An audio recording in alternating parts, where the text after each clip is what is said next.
Welcome back. Hello. Today we're going to clean the other half of the engine block. Probably just a lot of time lapse.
Alright, nice and shiny and clean. We got all the gasket material off of there.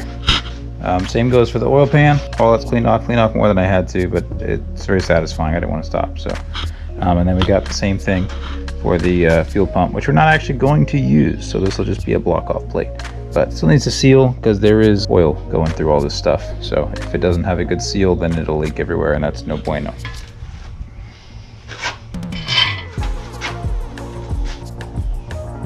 Tomorrow we are probably going to start getting the cylinder heads ready. Going to start measuring up and doing some port matching. Yeah, assembly will start next week. Hopefully we'll have parts early next week. Thanks for watching, and we'll see you tomorrow.